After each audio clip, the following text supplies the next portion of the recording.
মঙ্গলক। নমো তচ্ছা ভগবতো অরহতো সাম্মা সম্বুদ্ধাচ্ছা। জগৎ পূজ্য মহাকারণিক তথাগত সম্যক সম্বুদ্ধ শ্রীচরণে কৃতজ্ঞ প্রণাম নিবেদন করে প্রজ্ঞাপারমিতে অংশগ্রহণকারী সকল উপাসক উপাসিকাগণের নিরোগ দীর্ঘায়ু সুখী জীবন তথা জ্ঞান বিমণ্ডিত জীবন কামনায় শুরু করতে চলেছি আজকের মহাপরিনির্বাণ সূত্র আলোচনা ক্লাস। সাধু সাধু সাধু। শান্তি বন্দনা। মঙ্গলক।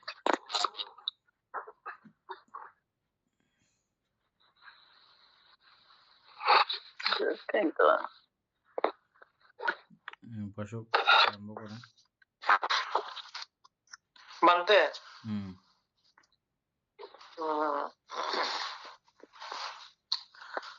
আর গতকাল ওই টিকা বুঝলাম আর কি। তত্র যদি রাজ চক্রবর্তীর স্বাগত সম্ভাষণ, রাজ চক্রবর্তীর স্বাগত সম্ভাষণ গুলো কিভাবে হয় এটা পড়া হয়েছিল আর কি করেন। তবে তাহার ভাষণে আনন্দিত হয়, দর্শনে বা শ্রবণে তাহাদের স্বাদ মিটে না। তাহাদের অতৃপ্ত অবস্থাতেই রাজ চক্রবর্তী নীরবতা অবলম্বন করেন। যদি ব্রাহ্মণ পরিষদ, গৃহপতি পরিষদ, শ্রমণ পরিষদ রাজ চক্রবর্তীকে দর্শন করিতে উপস্থিত হয়,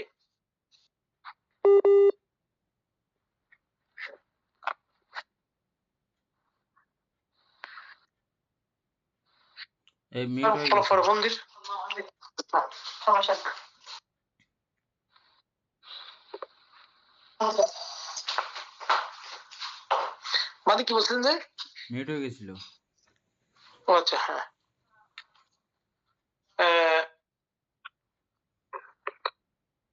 যদি ব্রাহ্মণ পরিষদ, গৃহপতি পরিষদ, শ্রমণ পরিষদ ওই পরিষদের মতো একই হয়, সে কারণে রাজ চক্রবর্তীকে দর্শন করিতে উপস্থিত হয়, তবে তাহাকে দেখিয়াই তাহারা আপ্লুত হয়।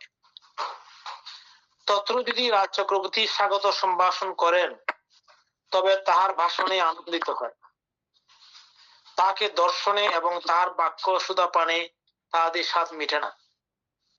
তাহাদের অতৃপ্ত অবস্থায় রাজ চক্রবর্তী নীরবতা অবলম্বন করেন। 40 ভিক্ষুগণ, সেইরূপ আনন্দে ও চারটি আশ্চর্য অদ্ভুত গুণ আছে। যদি ভিক্ষু পরিষদ,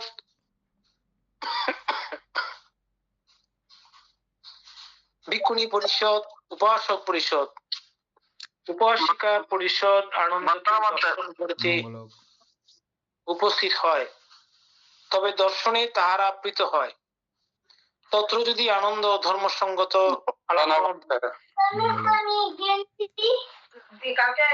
করে, তবে তাহার বাক্য সুধা পানেও আনন্দিত হইয়া থাকে, তাহাকে দর্শনে ও তাহার বাক্য সুধা পানে তাহাদের স্বাদ মিঠে না। তাহাদের অতৃপ্ত অবস্থাতেই আনন্দ নীরবতা অবলম্বন করে। ভিক্ষুগণ, আনন্দের নিকট এই চারটি আশ্চর্য অদ্ভুত ধর্ম গুণ বিদ্যমান আছে। এই রূপে উক্ত হইলে পর আয়ুষ্মান আনন্দ ভগবানকে সম্বোধন করিয়া এই রূপ নিবেদন করিলেন, বন্তে ভগবান, এই ক্ষুদ্র বিষম শাখানগরে পরিভাবিত হইবেন না।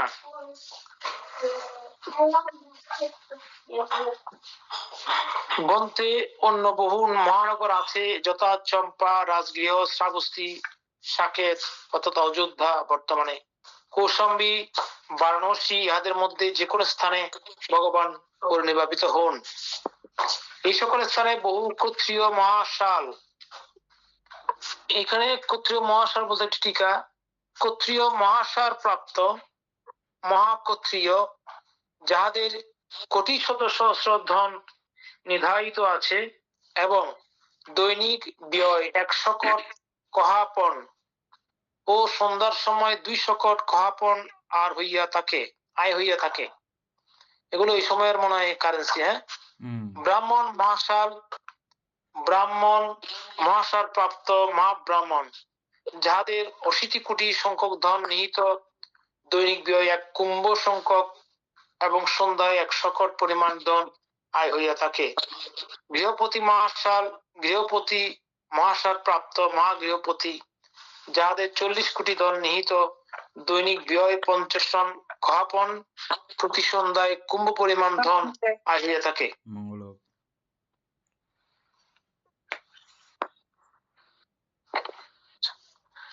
ব্রাহ্মণ মহাশাল ও গৃহপতি মহাশাল তথাগতের প্রতি অতি প্রসন্ন, তাহারা তথাগতের শরীর পূজা করিবেন।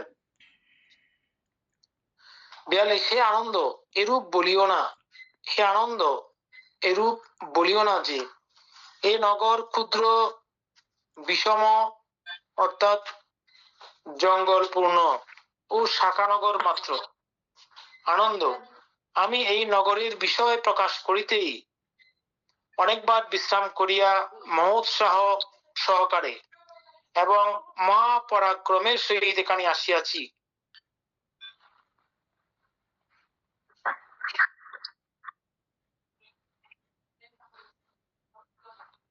আচ্ছা, বলিয়া বলিতে লাগিলেন, এই আনন্দ, পূর্বকালে মহাসুদর্শন নামে এক রাজা ছিলেন। তিনি ধার্মিক রাজ চক্রবর্তী ছিলেন এবং ধর্ম অনুসারে রাজ্য শাসন করিতেন।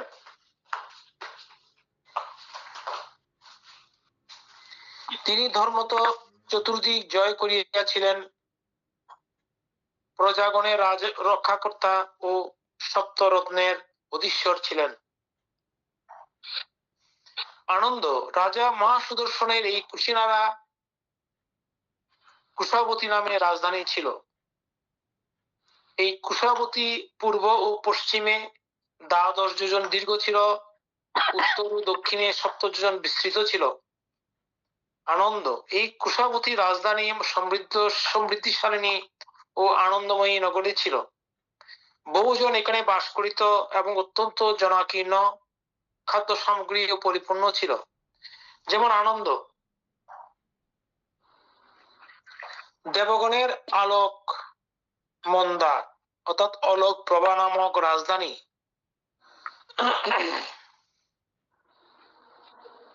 মহা সমৃদ্ধিশালিনী ও আনন্দময়ী। বহু দেবতা তথায় বাস করে, দেবগণ অর্থাৎ যক্ষগণ সমাকীর্ণ ও খাদ্য সামগ্রীতে পরিপূর্ণ।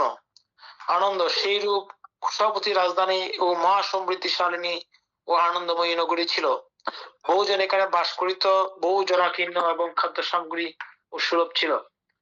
আনন্দ, এই কুশাবতী রাজধানী দিবারাত্র 10বিধ শব্দে শব্দায়মান থাকিত, যথা হস্তি শব্দ, অশ্ব শব্দ, রথ শব্দ, ভেরি শব্দ, মৃদঙ্গ শব্দ, বীণা শব্দ, গীত শব্দ, শঙ্খ শব্দ, সৌম্য সৌম্য বলিয়া প্রিয়ালাপ শব্দ, কংসতাল, পানিতালাদি তাল শব্দ, স্নান করো, পান করো, আহার করো, এই 10বিধ শব্দ দ্বারা সর্বদা শব্দায়মান থাকিত। এই রূপে মা সুদর্শন সূত্র বর্ণনা শেষ করিয়া আনন্দকে বলিলেন, যাও আনন্দ, তুমি কুশিনারায় প্রবেশ করো তো কুশিনারাবাসী মলরাজগণকে জ্ঞাপন করো যে, হে বাসিষ্ঠগণ, অদ্য রাত্রি শেষ প্রহরে তথাগতের পরিনির্বাণ হইবে। হে বাসিষ্ঠগণ, আগমন করুন, বাসিষ্ঠগণ আগমন করুন, যেন পশ্চাৎ অনুতাপ করিতে না হয় যে আমাদের গ্রামক্ষেত্রে তথাগতের পরিনির্বাণ হইল, অথচ আমরা শেষ সময়ে তথাগতকে দর্শন করিতে পারি নাই। সাধু বান্তে বলিয়া আয়ুষ্মান আনন্দ ভগবানের আদেশে সম্মতি প্রকাশ করত অন্তর্বাস পরিধান করিলেন এবং পাত্র চিবর লইয়া সহচর সঙ্গে কুশিনারায় প্রবেশ করিলেন। রাত্রিবেলা বের হইলেও পাত্র জীবন লাগে, দেখছেন? হ্যাঁ, সবসময় পাত্রের সঙ্গে থাকতে হবে।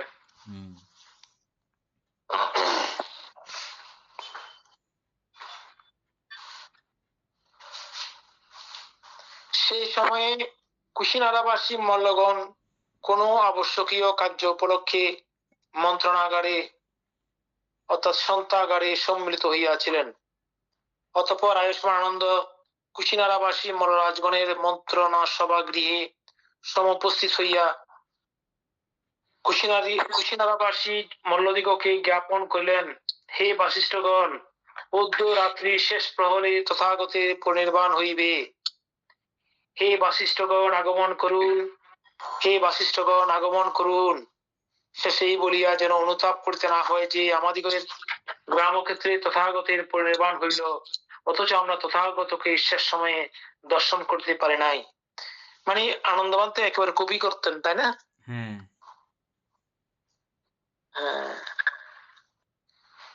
46 আয়ুষ্মান আনন্দের এই উক্তি শ্রবণে মল্লরাজগণ, মল্লপুত্রগণ, মল্লপুত্র বধূগণ, মল্ল প্রজাপতিগণ বাসিত দুম্মন চিত্ত ও দুঃখাভিভূত হইয়া কেহ কেহ কেশ আলুলায়িত করিয়া কাঁদিতে লাগিলেন, কেহ কেহ মাথায় হাত দিয়া রোদন করিতে লাগিলেন, কেহ ছিন্নবৎ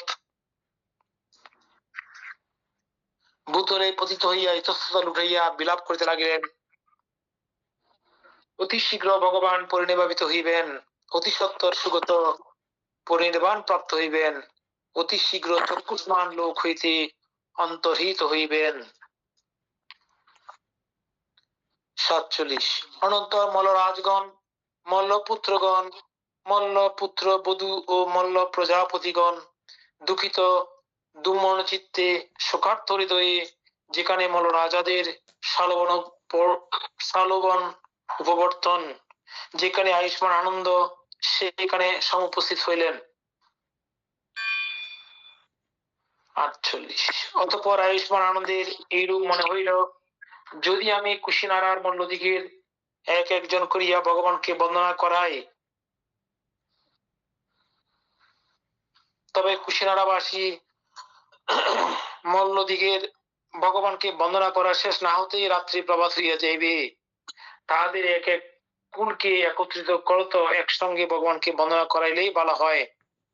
তখন বলিতে পারিব, বন্তে অমুক নামক মল্ল পুত্র বাহ্যা সহচরু অমার্তগণের সহিত ভগবানের পদে মস্তক স্থাপন করত প্রণাম করিতেছেন।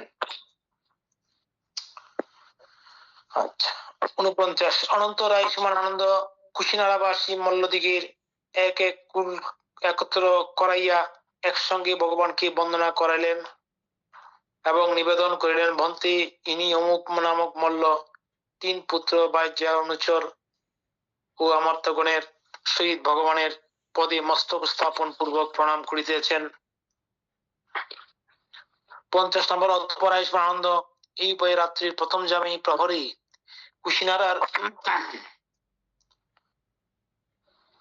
মল্লদিগে দ্বারা ভগবত বন্দনা শেষ করালেন। ওদের প্রহর গেল। 51 সেই সময় সুভদ্র নামক পরিব্রাজক কুশিনারায় বাস করিতেন। একটা টিকা, সুভদ্র পরিব্রাজক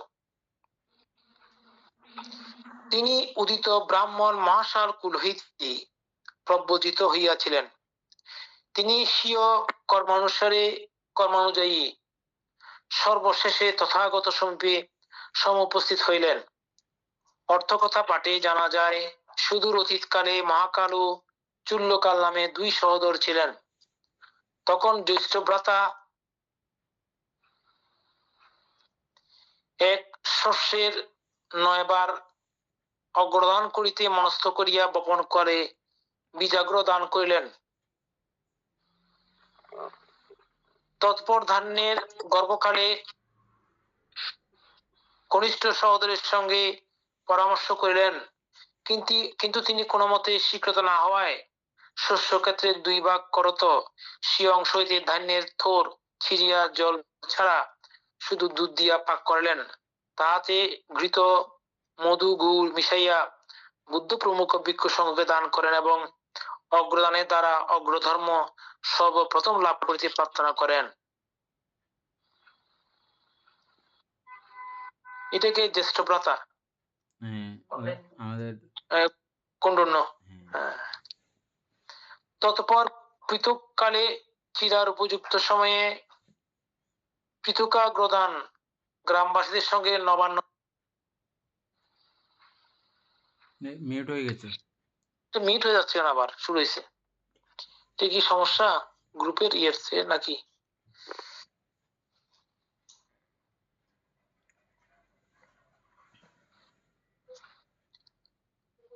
এবং অগ্রদানের দ্বারা অগ্রধর্ম সর্বপ্রথম লাভ করিতে প্রার্থনা করেন। তৎপর পৃথককালে চিরার উপযুক্ত সময়ে পৃথকা অগ্রদান, গ্রামবাসীদের সঙ্গে নবান্ন দান, ধান কাটিবার সময় দায়না অগ্রদান, আটি বাঁধিবার সময় বেনি অগ্রদান, পালা মারিবার সময় কলাপাগ্রদান, মারাইবার সময় খলাগ্রদান, মারাইয়া খোলায় নিয়া খল বন্ডাগ্রদান ও গোলায় তুলিবার সময় কোষ্টাগ্রদান, এইরূপে এক ফসল 9 বার অগ্রদান দিয়া অগ্রধর্ম সর্বাগ্রে লাভের প্রার্থনা করেন। প্রত্যেকবারই তাহার গৃহীত স্থান পূর্ণ হইয়া শস্য বাড়ি উঠিয়াছিল। তিনি আয়া কণ্ডন্যস্থবীর ছিলেন। এখানে এটা একটা আশ্চর্য আছে কি, এই 9 বার দান করলেও সব ধানগুলো কাটিয়ে উনি দান করেছিলেন ওনার ভাগের। আবার দান হয়ে গেছে। ওনার শ্রদ্ধা এবং বুদ্ধ গুণতেজে, সঙ্গ গুণতেজে হয়ে গেছিল আবার। হ্যাঁ, এভাবে 9 বার করছে, কিন্তু ওনার খাদ্য উন্নত হয় নাই।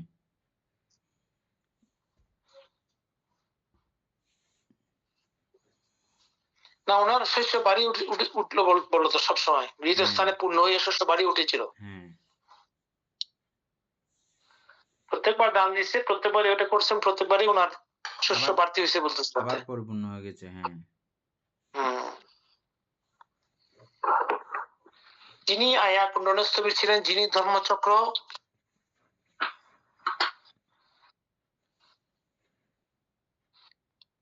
শ্রবণে 18 কোটি দেব ব্রহ্মার সহিত শ্রোতাপন্ন হইয়াছিলেন।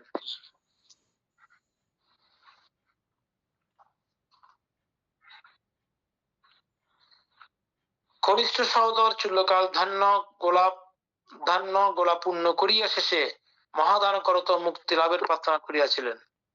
তিনি এই সমুদ্র পরিব্রাজক। মানুষ লাভ করছে যে একজন, আর দেব ব্রহ্মা হচ্ছে যে 18 কোটি। 18 কোটি মাত্র, আমি ওখানে স্টপ হয়েছিলাম প্রথমে। হ্যাঁ, মানুষ লাভ করছে মাত্র একজন।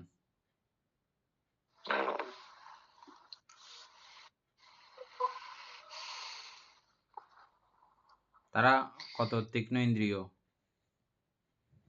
ওনারা পানি পূর্ণ করে করে তো ওই অবস্থার মধ্যে অবস্থায় ছিলেন, সে কারণে। হ্যাঁ, কি ধরনের ব্রহ্মা ওরা? যে যে ব্রহ্মাগুলো ওই যে কান না, আছে, অসংখ্য সত্যের না। যে ব্রহ্মাগুলো কান আছে, চোখ আছে, ওনারা ওনারা আর কি। যাদের কান চোখ নাই ওনারা না। ওনারা না, যাদের অরূপ না, যারা হ্যাঁ ব্রহ্মলোক তো খারাপ না। না, ব্রহ্মলোক খারাপ না তো। ব্রহ্মলোকে অরূপ অসংখ্য লোক না হইলে ইয়া করা যায়, তো বুদ্ধ সাক্ষাৎ পাওয়া যায়।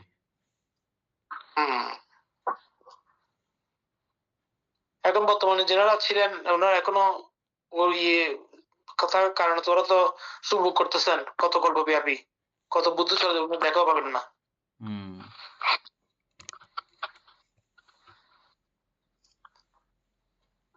আচ্ছা,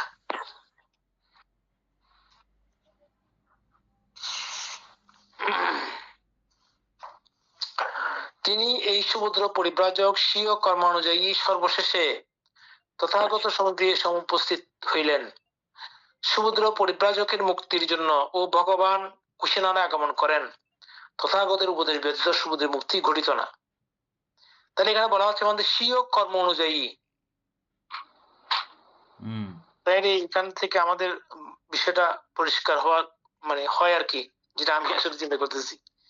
উনার ওই কর্ম অনুযায়ী উনি সবশেষে আসলেন। তাহলে কর্মটা খুবই গুরুত্বপূর্ণ, কত ডেঞ্জারাস, সাংঘাতিক। হ্যাঁ, তখন উনি বুদ্ধের গুণ বুঝতে পারেন নাই, ভাই বুঝতে পারছে বুদ্ধের। আপন ভাই হলিও ভাইয়ে বুঝলে যে আরেক ভাইয়ে বুঝবে এরকম না। না, আব্বু জোর করে বুঝাইতে কারণ এদের চাইলেও মধ্যে যে বুঝবে এটাও না। না, প্রত্যেকের চিত্তের বিষয়ে। তখন কুশিপুরীতে একটা সরোদর তটে উরুম্বর বন মধ্যে জ্যোতি ব্রতধারী সমুদ্র অবস্থান করতেছিলেন। জ্যোতি ব্রতধারী তোর নাম সেটা কি বেশ কমেছে নাকি? কিছু একটা ব্রত। উনি কি ব্রতধারী ছিলেন নাকি? হ্যাঁ, যাও।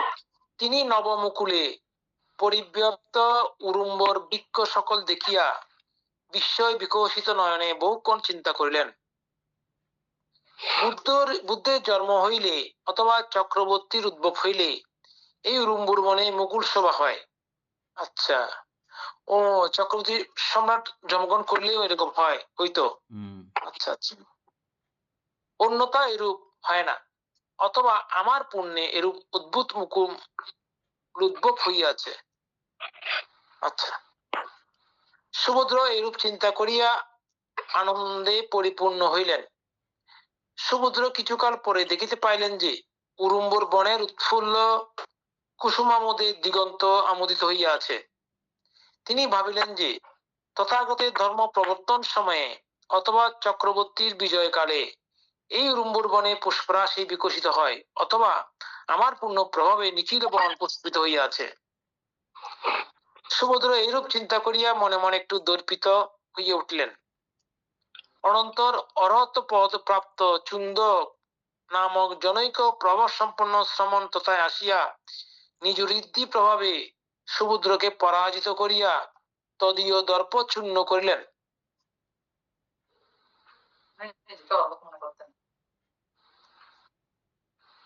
তাহলে উনি যদি না আসতেন তাহলে তাও তো উনি পারতেন না, ভ্রমটা যদি না কাটাইতেন। এই যে এটার নাম কি, চুন্দ নামক জনৈক প্রভাব সম্পন্ন শ্রমণ, যিনি অর্থমান ঘর বানতে, তাহলে উনার ওই রকম একটা ইয়ে ছিল আর কি। যাও, তথাগত পরিনির্বাণ বিষয়ে চিন্তা করিতে করিতে ক্রমে সুভদ্রের বিষয় ভাবিলেন। তিনি দেখিলেন সমুদ্র অক্লেশেই বিনীত হইবে, তার কাল পূর্ণ হইয়াছে। কালক্রমে উরুম্বর বনের সেই রমণীয় কুসুম সমৃদ্ধি বৃদ্ধের সম্ভোগের ন্যায় ম্লান হইয়া গেল। সমুদ্র পুষ্প সমুদয় ম্লান হইয়াছে দেখিয়া শোক সমাক্রান্ত হইলেন এবং নিজের পায়ে পাপের নূতন উদ্ভব হইয়াছে মনে করিলেন। আচ্ছা, উরুম্বর দেবতা চিন্তানল সন্তপ্ত সমুদ্রের নিকট আসিয়া বলিলেন, তুমি বৃথা বিষাদ করিও না, তোমার প্রভাবে বা পুণ্যে উরুম্বর বন কুসুমিত হয় নাই এবং তোমার অপুণ্যেও ম্লান হয় নাই।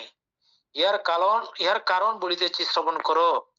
সুগতের জন্ম হইলেই এই সকল পুষ্পোদ্গম হইয়া থাকে এবং অনুত্তর জ্ঞান লাভ হইলে চতুর্দিকে বিকশিত হয়। আবার পরিনির্বাণ সময় আসন্নে এই সকল পুষ্প ম্লান হইয়া থাকে। এখন তথাগত কুশিপুরীতে আছেন, শীঘ্রই তাহার পরিনির্বাণ হইবে। সুভদ্র বনদেবতার এই কথা শুনিয়া দীর্ঘ নিঃশ্বাস ত্যাগ পূর্বক বহুক্ষণ চিন্তা করিলেন। আমি শাস্ত্রার নিকট ধর্ম বিষয় শিক্ষা করিব, বহুদিন হইতে আমার এই আশা ছিল। যাহারা শাস্ত্রার ধর্ম প্রবচনকালীন মুখপদ্ম বিলোপন করিয়াছেন তাহারাই ধন্য, তাহাদের সকল ক্লেশ দূর হইয়াছে এবং তাহারাই সম্পূর্ণ কুশল লাভ করিয়াছেন।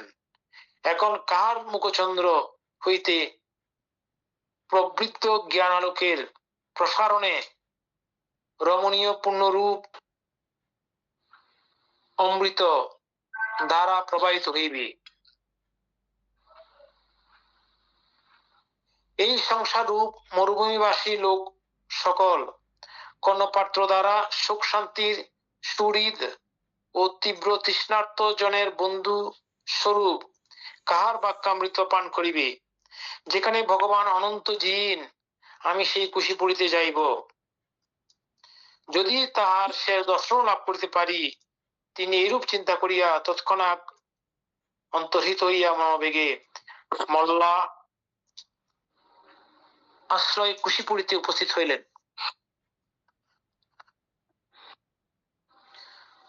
তথায় যমকশালালয়ে কুসুমারাম সাই অনন্ত জিনের দ্বার রক্ষক আনন্দের নিকট প্রবেশ প্রার্থনা করায় আনন্দ তাকে বারণ করিলেন, বলিলেন, সুভদ্র, এখন সুগতির দেহ শান্তি সময়ে নদী সকল বেগ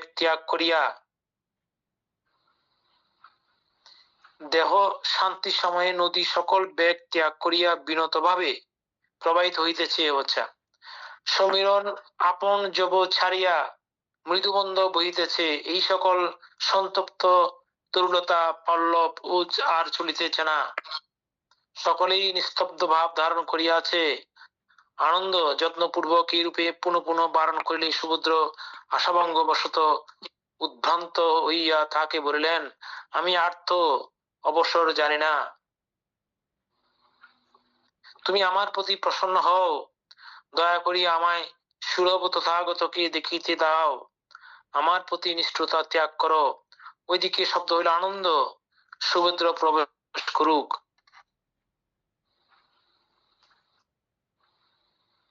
সবাইকে দেখা করে ফেলছিল তখন।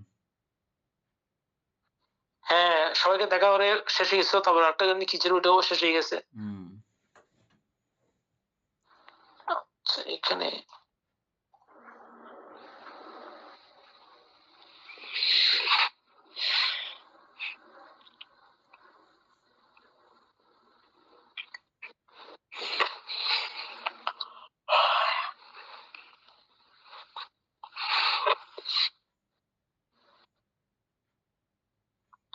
টিকাটা করতে শুরু হলো, এটা করে বুঝে পাচ্ছে। হ্যাঁ,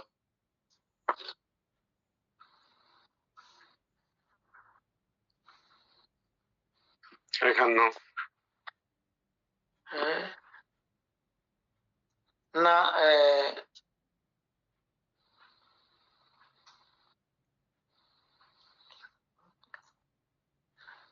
আচ্ছা যাক, শূদ্র প্রবেশ করুক, কিন্তু এর উপরে আবার শুরু করবো করতে।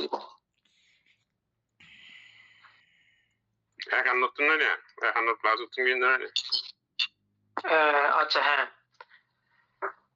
কুশিনারায় বাস করিতেন। তিনি শুনিতে পাইলেন যে অর্ধরাত্রি শেষ পরে শ্রমণ গৌতমের পরিনির্বাণ হইবেন। অতঃপর সমুদ্র পরিব্রাজকের এরূপ মনে হইল, আমি প্রাচীন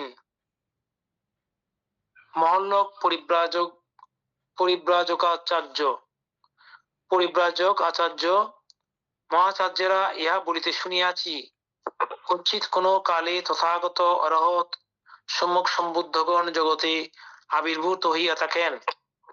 অর্ধরাত্রিরই শেষ প্রহরে শ্রমণ গৌতমের পরিনির্বাণ হইবে। আমার একটি সংশয় উৎপন্ন হইয়া রহিয়াছে, শ্রমণ গৌতমের প্রতি আমি এইরূপ প্রসন্ন, অর্থাৎ আমার এমন বিশ্বাস জন্মিতেছে শ্রমণ গৌতম আমাকে তেমন ধর্ম দেশনা করিতে সমর্থ, যাতে আমি এই সংশয় দূর করিতে পারি।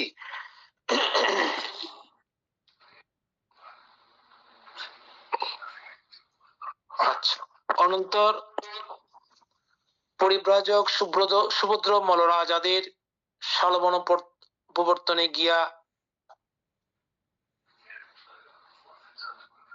আয়ুষ্মান আনন্দকে সম্বোধন করিয়া এরূপ নিবেদন করিলেন।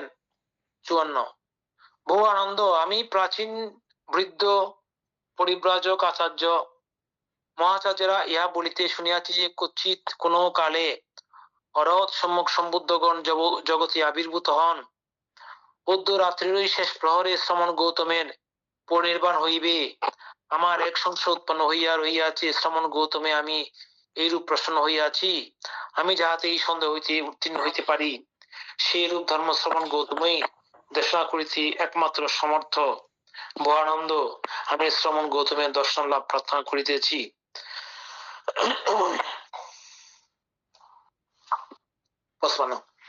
এইরূপ উক্ত হইলে আয়ুষ্মান আনন্দ পরিব্রাজক সুভদ্রকে এইরূপ বলিলেন, আর না বন্ধু সুভদ্র, তথাগতকে আর কষ্ট দিও না।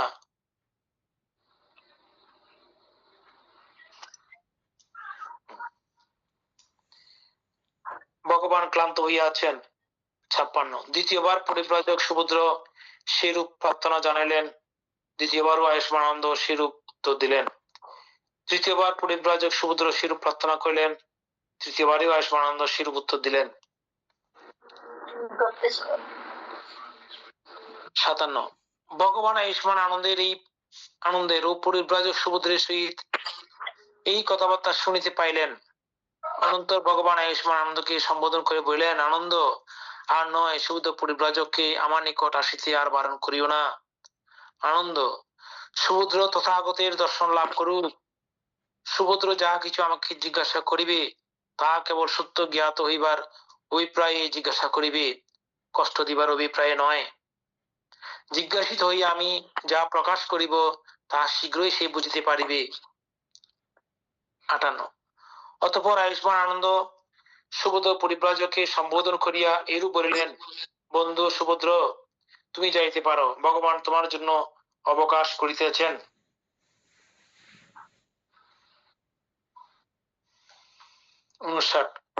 অনন্তর সুভদ্র পরিব্রাজক ভগবত সমীপে সমুপস্থিত হইলেন এবং স্বাগত সম্ভাষণাদি শেষ করত এক পাশে উপবেশন করিলেন। পরিব্রাজক সুভদ্র এক পাশে বসিয়া ভগবানকে এইরূপ বলিলেন, এইরূপ নিবেদন করিলেন, বহু গৌতম, যে সকল শ্রমণ ব্রাহ্মণ, সঙ্গনায়ক, গণপালক, গণাচার্য, জ্ঞাত অর্থাৎ শাস্ত্রবিদ, যশস্বী, তীর্থকর ও বহুজনের প্রশংসিত, যথা পুরনো কাশ্যপ, মক্কটি কুশাল, অজিত কোষকম্বল, পকুদকাত, সত্যায়তন, সঞ্জয় বেলট পুত্র, নিঘণ্টনাথ পুত্র, ইহারা সকলে কি তাহাদের যেমন স্বীকৃতি তেমনই জ্ঞাত হইয়াছেন, জানিয়াছেন, না সকলে জানিতে পারেন নাই, অথবা কেউ জানিয়াছেন কেউ জানিতে সক্ষম হন নাই? তাহারা বিমুক্ত কিনা এবং তাহাদের ধর্ম মুক্তি প্রদ কিনা তাহাই তাহার সন্দেহ, সেই বিষয়ে প্রশ্ন করিতেছেন।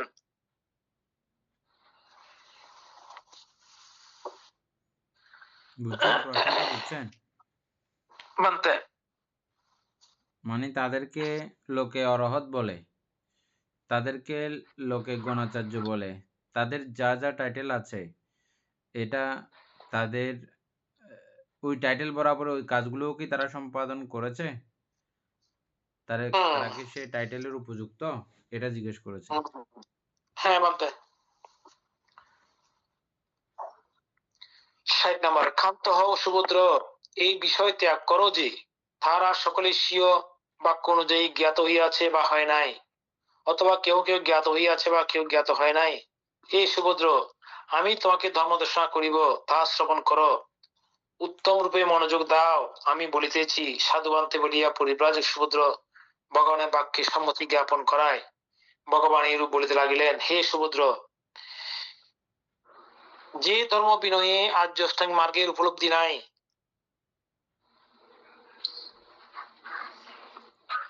দুইটাতে ধর্ম এবং বিনয়ে, হ্যাঁ, যেই ধর্ম এবং বিনয়ে আর্যষ্টাঙ্গিক মার্গের উপলব্ধি নাই। অত্যন্ত গুরুত্বপূর্ণ প্রশ্ন, একদম খুবই গুরুত্বপূর্ণ। হ্যাঁ, এই বিষয় পুরোটা আর কি এখানে দেখা বলছে আর্যষ্টাঙ্গ মার্গ। আচ্ছা, এটা মানে পুরোটাই আসবে কি তৃতীয় অধ্যায় পরিশিষ্ট দ্রষ্টব্য শ্রোতাপন্ন যাচ্ছে না, এটা না, ওটা মধ্যে আর্য মার্গ সম্পর্কে মনে হয় দিছে, ব্যাখ্যা করছে, এটা পুরোটা আসে নাই। টিকা আছে নিচে আর্যষ্টাঙ্গিক, টিকা মধ্যে নাই, পুরোটা নাই, ও টিকা পুরোটা নাই না, তৃতীয় অধ্যায় পরিশিষ্ট দ্রষ্টব্য লিখে দিছে আর কি, মানে যা আসল আর্য মার্গ সম্পর্কে বলবো আর কি আমরা। হ্যাঁ, উপলব্ধি নাই, সমন। তারপরে একটা টিকা আছে কি, প্রথম শ্রেণীর শ্রমণ শ্রোতাপন্ন, দ্বিতীয় শ্রেণীর শ্রমণ সকৃতগামী, তৃতীয় শ্রেণীর শ্রমণ অনাগামী, চতুর্থ শ্রেণীর শ্রমণ অরহত। এটাই শ্রমণ মানিটা। শ্রমণও তথায় নাই, দ্বিতীয় শ্রেণীর শ্রমণও তথায় নাই, তৃতীয় শ্রেণীর শ্রমণও তথায় নাই, চতুর্থ শ্রেণীর শ্রমণও তথায় নাই, থাকিতে পারে না। কারা? যারা আর্য মার্গ অনুশীলন করে না, হ্যাঁ, উপলব্ধি করে না, নাই। সুভদ্র, যেই ধর্ম বিনয়ে আর্য অষ্টাঙ্গ মার্গের উপলব্ধি আছে, শ্রমণও তথায় আছে, তথায় দ্বিতীয় শ্রেণীর শ্রমণও আছে, তৃতীয় শ্রেণীর শ্রমণও আছে, চতুর্থ শ্রেণীর শ্রমণও আছে। হে সুভদ্র, এই ধর্ম বিনয়ে আর্য অষ্টাঙ্গ মার্গের উপলব্ধি আছে। অতএব সুপুত্র এখানেই শ্রমণ আছে। অতএব সুপুত্র এখানেই শ্রমণ আছে। এইখানে দ্বিতীয় শ্রেণীর শ্রমণ, এইখানে তৃতীয় শ্রেণীর শ্রমণ, এইখানে চতুর্থ শ্রেণীর শ্রমণ আছে। অন্যান্য পরপ্রবাদ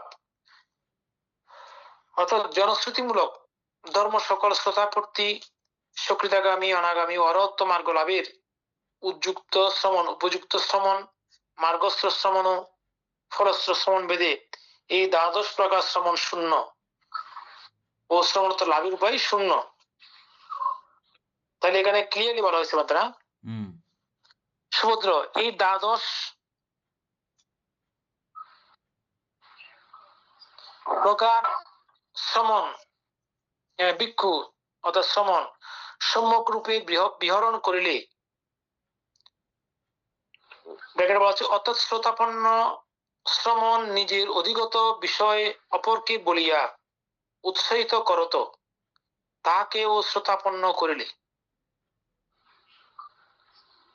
সেইরূপ অন্যান্য ফল লাভী শ্রমণ।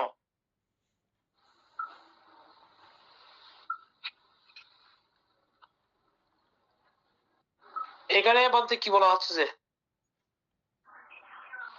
যিনারা সম্মুখ রূপে এই আর্যষ্টাঙ্গ মার্গ প্রতিপালন করেন,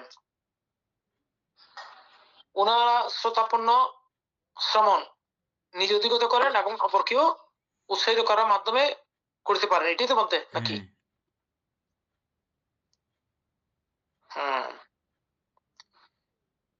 সেই রূপ অন্যান্য ফল লাভী শ্রমণ। শ্রোতাপন্ন মার্গস্থ শ্রমণ নিজের অধিগত বিষয় অন্যকে বলিয়া উৎসাহিত করত, তাহাকেও শ্রোতাপত্তি মার্গস্থ করিলে সেই রূপ অন্যান্য মার্গস্থ এবং শ্রোতাপত্তি মার্গ লাভের জন্য আরব্ধ বিদর্শক ও নিজের অভ্যস্ত কর্মস্থান অপরকে বলিয়া উৎসাহিত করত, শ্রোতাপত্তি মার্গ লাভের জন্য আরব্ধ বিদর্শক করিলে অন্যান্য মার্গ লাভের জন্য আরব্ধ বিদর্শক সেরূপ করিলে পৃথিবী অরথ শূন্য হইবে না। বলতে এখানে আরব্ধ বিদর্শক তো সে নেই, সূক্ষ্ম বিদর্শক আর ইয়ে চলে না। আরব্ধ বিদর্শক মানে সদা সর্বদা উনি কখনো বিশেষদর্শী না হয়ে থাকেন না।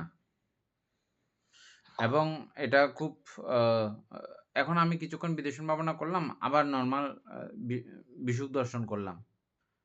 বিশুক দর্শন মানে যথাযথ দর্শন না, বিদর্শন মানে বিশেষভাবে দর্শন, বিশুক দর্শন মানে উল্টা দর্শন। উল্টা দর্শন যতক্ষণ করবে না এবং কন্টিনিউ যে ব্যক্তি বিদর্শন ভাবনায় থাকেন, বিশেষভাবে দর্শনে নিরত থাকেন, উনাকে বলা হয় আরব্ধ। ও আচ্ছা, আরব্ধ। রুদ্ধ না আর কি, বন্ধ করেন না। আচ্ছা আচ্ছা, হ্যাঁ, আরুদ্ধ, আরব্ধ।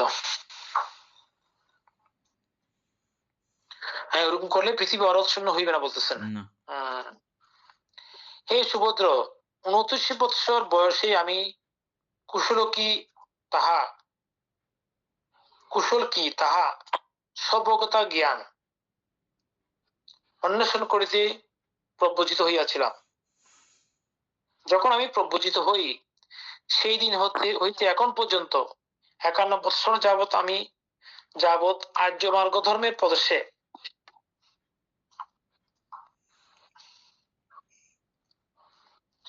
বিদর্শন মার্গ প্রবর্তন করিয়াছি।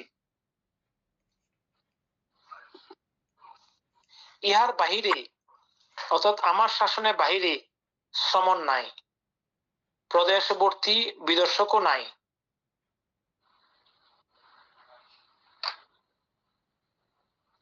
এখানে বলা হচ্ছে প্রদেশবর্তী বিদর্শক, তার মানে বুদ্ধ যখন উৎপত্তি হন তখন নর্মালি কোনো পাচক বুদ্ধ থাকে না।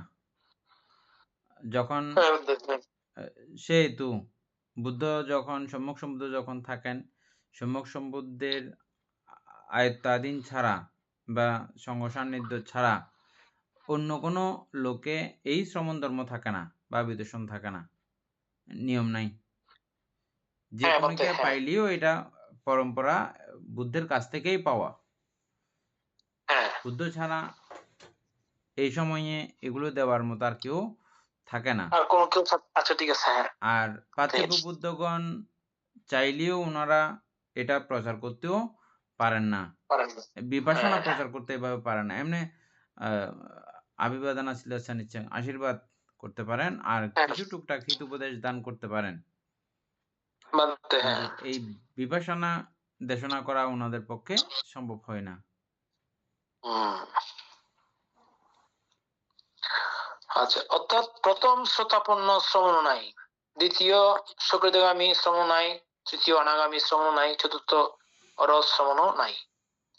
অন্যান্য পরপ্রবাদ জনশ্রুতিমূলক ধর্ম সকল শ্রমণ ও শ্রমণত লাভের উপায় শূন্য। সুভদ্র এই ভিক্ষুগণ সমগ্রূপে বিহরণ করিলে পৃথিবী কি হইবে না, অরহৎ শূন্য হইবে না। অরহৎ শূন্য হইবে না। ৬২ এইরূপ উক্ত হইলে পরিব্রাজক সুভদ্রা ভগবানকে এরূপ বলেন, বন্তে বড়ই সুন্দর। সুন্দর, বন্তে বড়ই সুন্দর, বন্তে আপনি যেন কোন অধমুখ পাত্র ঊর্ধ্বমুখ করিলেন বা কোন ঢাকা জিনিসের ঢাকনা খুলিয়া লইলেন অথবা পথভ্রষ্টকে যেন পথ দেখাইলেন কিংবা অন্ধকারে তৈলের প্রদীপ ধারণ করিলে চক্ষুষ্মান ব্যক্তি যেমন রূপসমূহ দর্শন করেন, এই রূপেই ভগবান অনেক প্রকারে ধর্ম প্রকাশ করিলেন। এই আমি ভগবানের ও ধর্মের এবং সঙ্গীর শরণ গ্রহণ করিতেছি, বলতে আমি ভগবান নিকট প্রব্রজা উপসম্পদা লাভ করিতে আকাঙ্ক্ষা করিতেছি। ৬৩ হে সুভদ্র অন্য তৃতীয় পূর্ব কোন ব্যক্তি এই ধর্ম বিনয়ে প্রব্রজা লাভ আকাঙ্ক্ষা করিলে উপসম্পদা লাভ আকাঙ্ক্ষা করিলে তাহাকে ৪ মাস কাল পরিবাস করিতে হয়। ৪ মাসান্তে যদি ভিক্ষুগণ তাহা কর্তৃক আরাধিত অর্থাৎ সন্তুষ্ট হয় তাহা হইলে তাহাকে ভিক্ষুগণ ভিক্ষু ভাবের জন্য প্রব্রজিত করে ও উপসম্পদা প্রদান করে। কিন্তু এই বিষয়ে অর্থাৎ ভিক্ষুত্ব লাভের উপযুক্ততা বিষয়ে লোকের মধ্যে যে অনেক পার্থক্য আছে তা আমি বিদিত আছি। আচ্ছা ওই তৃতীয় পরিবারদের জন্য ৪ মাস পর্যন্ত ইয়ে দিছে, ওইটা অর্থাৎ ঠিক করে আসতে পারলে হ্যাঁ যদি কেউ অন্য যেমন একটু করে মিউট করি। করিলে উপসম্পদা লাভের আকাঙ্ক্ষা করিলে ৪ মাস কাল পরিবাস করিতে হয়। ৪ মাসান্তে তাহাদিগক কর্তৃক ভিক্ষুগণ আরাধিত হইলে প্রব্রজিত করেন, ভিক্ষুত্ব লাভের জন্য উপসম্পদা প্রদান করেন। তবে আমি ৪ বৎসর কাল পরিবাস করিব। ৪ বৎসর অন্তে যদি ভিক্ষুগণ আমার কর্তৃক আরাধিত হন তবে প্রব্রজিত করিবেন ও ভিক্ষুত্ব লাভের জন্য উপসম্পদা প্রদান করিবেন। ৬৫ অনন্তর ভগবান আয়ুষ্মান আনন্দকে সম্বোধন করে বলিলেন, আনন্দ তাহলে তোমরা সুভদ্রকে প্রব্রজিত করো। সাধুবন্তে বলিয়া আয়ুষ্মান আনন্দ ভগবানের আদর্শের সম্মতি প্রদান করিলেন। ৬৬ অতঃপর পরিব্রাজক সুভদ্র আয়ুষ্মান আনন্দকে এইরূপ বলিলেন, বন্ধু আনন্দ আপনাদিগের মহালাভ, বন্ধু আনন্দ আপনাদিগের পরম সৌভাগ্য যে আপনারা এই শাসনে শাস্তা কর্তৃক সম্মুখেই অন্তেবাসিকাভিষেকে অন্তেবাসিক অভিষেকে অভিষিক্ত হইতেছেন, অর্থাৎ ইহাকে প্রব্রজিত করো বলিয়া যে ভগবান কর্তৃক আদিষ্ট হইতেছেন ইহা আপনাদের মহালাভ ও পরম সৌভাগ্য বলিতে হইবে। দেখে বলা হচ্ছে আয়ুষ্মানন্দ পরিব্রাজক সুভদ্রকে এক পাশে নিয়া মস্তক ধৌত করাইয়া তজপঞ্চক কর্মস্থান বলিয়া কেশা শুশ্রু কাটাইলেন এবং কষায় বস্ত্র পরিধান করাইয়া ত্রিশরণ প্রদান করত ভগবানের নিকট উপস্থিত করিলেন। ভগবান উপসম্পদা প্রদান করাইয়া কর্মস্থান নির্দেশ করে দিলেন, তাই উক্ত হইয়াছে। কোন সময় এই কাজ হলো? তখনও ছিল দেখছেন? হ্যাঁ বলতে তক পঞ্চক তখনও ছিল। হ্যাঁ বুদ্ধের যে তৎপঞ্চক। বুদ্ধাশয় ছিল মানে ক্যাশালোমান আকাদান্তা তাচো এগুলোকে হ্যাঁ, তৎপঞ্চক বলা হয়। আচ্ছা এটাই না তৎপঞ্চক? হ্যাঁ। কর্ম। হুম, হুম। 67 পরিব্রাজক সুভদ্র ভগবানের সন্নিকটে প্রপঞ্চ উপসম্পদা লাভ করিলেন। উপসম্পদা লাভ করিয়া আয়ুষ্মান সমুদ্র একাকী নির্জনে অপ্রমত্ত ভাবে উৎসাহ সহকারে নির্বাণগত চিত্তে বিচরণ সংক্রমণ করত। অচিরেই যে অভিপ্রায়ে কুলপুত্রগণ আগার হইতে অনাগারী ক্ষেত্রে সম্যকরূপে প্রবচিত হয়, সেই অনুত্তর ব্রহ্মচর্যের অবসানভূত অরহত্ব ইহজন্মের স্বয়ং অভিজ্ঞানের সাক্ষাৎ করত, অর্থাৎ অরহত্ব ফল লাভ করিয়া বিহার করিতে লাগিলেন। আহা, অঙ্গ অঙ্গ। ওর ওই যে পুণ্য পারামি কিনিগুলো বাজাতে দিই কি বাজাতে দিই বুদ্ধ দীক্ষিত তাহলে বুদ্ধ দীক্ষিত না হয়তো হইল নড়ে তো নড়িত। তার পুনর্জন্ম ক্ষয় হইল, ব্রহ্মচর্য আচরণ সুসিদ্ধ হইল, কর্তব্য শেষ হইল। এখন পুনঃ ক্লেশ ক্ষয়ের জন্য মার্গ ভাবনা করিতে হইবে না, বা এখন পুনঃ এই পঞ্চস্কন্ধ হইতে অন্য পঞ্চস্কন্ধ সন্তান নাই বলিয়া অভিজ্ঞাত হইলেন। উনি এখানে মাসিক দেখছেন বুদ্ধ হয়ে গেলেন। মার্গ বলতে ভাবনা ক্লেশ ক্ষয়ের জন্য করতে হবে না, এমনি করবেন কিন্তু ক্লেশ ক্ষয়ের জন্য আর ওনাকে মার্গ ভাবনা করতে হবে না, না না কারণ ক্লেশ ক্ষয় এই হয়ে গেছে। পঞ্চস্কন্ধ হইতে অন্য পঞ্চস্কন্ধে যেতে হবে না বলতেছে বলতে, ঠিক আছে তো? না বলতেছি বলতে এই যে এই শ্রদ্ধা আনন্দমন্তে যে এত বছর সেবা করলেন, উনার উনি পায় নাই, উনি 5 মিনিটের মধ্যে উনার মানে ইয়েটা কত কত বেশি ইয়ে ছিল, শক্তিশালী মানে একটা পূর্ণ বারুমি ছিল, সেটা অদ্ভুত। 68 আয়ুষ্মান সমুদ্র ভগবানের শ্রাবক অরহৎগণের মধ্যে একজন অন্যতর অরহৎ হইলেন। মানে উনি তো 80 জনের মধ্যে নাই না, অশীতি মহাসভের মধ্যে নাই, এমনি আচ্ছা না এমনি আর কি। তিনি ভগবানের শেষ সাক্ষাৎ শ্রাবক হইলেন। হিরণ্যবতী পর্ব সমাপ্ত।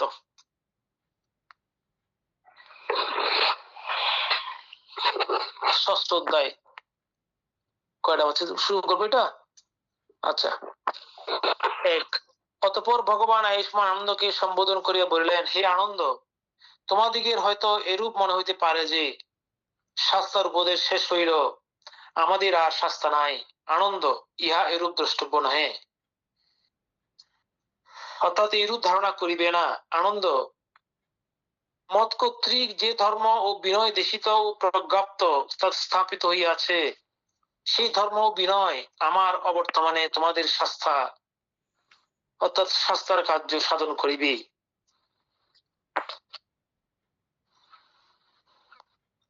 2 আনন্দ, ভিক্ষুগণ যে বর্তমানে পরস্পর পরস্পরকে আবুসু বন্ধু বলিয়া সম্বোধন করিতেছে, আমার বর্তমানে এইরূপ সম্বোধন ব্যবহার করিবে না। প্রাচীনতর ভিক্ষু নবীনতর ভিক্ষুকে নাম ধরিয়া বা গোত্রের নামানুসারে অথবা আবুসু বন্ধু বলিয়া সম্বোধন করিবে। নবীনতর ভিক্ষু প্রাচীনতর ভিক্ষুকে বন্তে বা আয়ুষ্মান বলিয়া সম্বোধন করিতে হইবে। অর্থাৎ বড়জনকে বন্ধু বলা যায় না। বুদ্ধের সময়কাল পর্যন্ত এটা একে অপরকে বন্ধু বন্ধু বলে সম্বোধন করতেন, কিন্তু বুদ্ধ পরিনির্বাণের দিনের পর থেকে এটা ঘোষণা করে গেলেন যে বড় যারা থাকবে তাদেরকে ভান্তে অথবা আয়ুষ্মান বলে সম্বোধন করবে, আর ছোট যারা থাকবে তাদেরকে বন্ধু বলতে পারবে বা আবুসু বলতে পারবে। আবুসু মানেও বন্ধু মানেও আবুসু।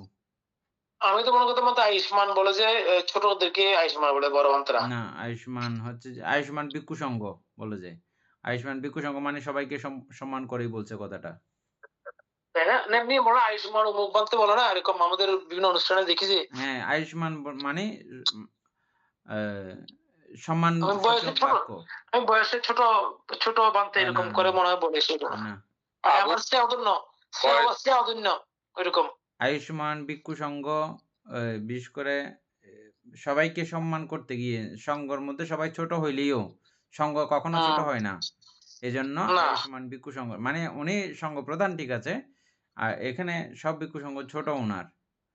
হইলেও উনি আচ্ছা। তখন কিন্তু কাউকে অ্যা অ্যা ইয়ে করে বলতে পারবেন না। বন্ধুসুলভের ব্যাপারটা উল্লেখ করতে পারবেন না। হুম, হুম, হুম। এজন্য আয়ুষ্মান শব্দ ব্যবহার করতে হয়। খেয়াল করবেন বিভিন্ন ও সময় আচ্ছা। এরকম করে হ্যাঁ, পাচ্ছি। বড় আ ভান্তার আয়ুষ্মান বলবে। হ্যাঁ, আচ্ছা। শব্দের অর্থ কি? মানে একটা সম্মানসূচক শ্রদ্ধা সঙ্গের মধ্যে সূচক ভান্তে, শ্রদ্ধা। ভান্তে হ্যাঁ। শ্রদ্ধা। ওই ভান্তে বলতে বলছে নাইলে আয়ুষ্মান বলতে বলছে। হ্যাঁ, এটা বলছে তো। নবীনতর ভিক্ষু প্রাচীনতর ভিক্ষুকে হুম, ভন্তে বা আয়ুষ্মান বলিয়া সম্বোধন করিতে হইবে। হুম। ৩ আমার অবর্তমানে ভিক্ষু সঙ্গ ইচ্ছা করিলে ক্ষুদ্রাণুক্ষুদ্র শিক্ষা পদসমূহ সমুচ্ছেদ করিতে পারে। সঙ্গ ইচ্ছা করিলে সমুচ্ছেদ করুক।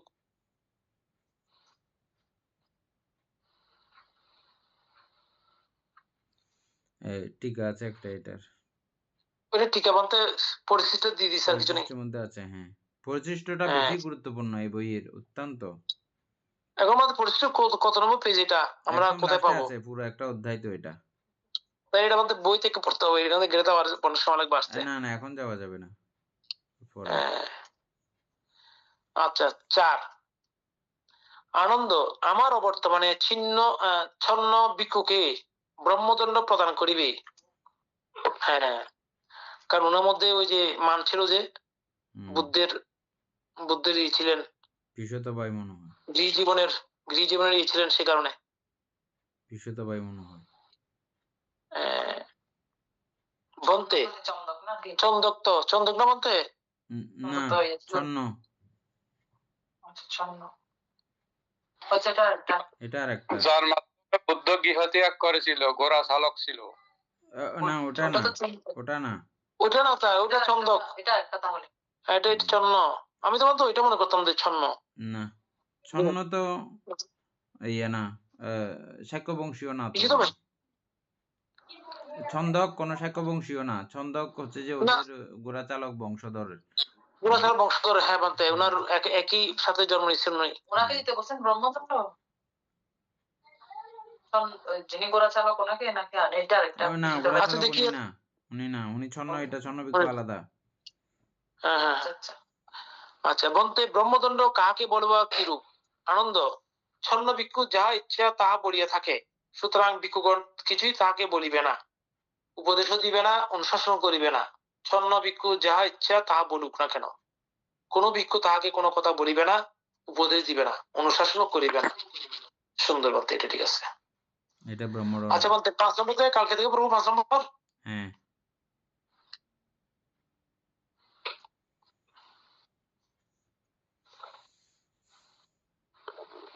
সদ্ধর্মপ্রাণ প্রিয় উপাসক উপাসিকাবৃন্দ, এতক্ষণ যাবৎ আমরা মহামূল্যবান, মহাগুরুত্বপূর্ণ মহাপরিনির্বাণ সূত্র আলোচনা করেছি। এতে অপ্রমেয় পুণ্য সাধিত হয়েছে।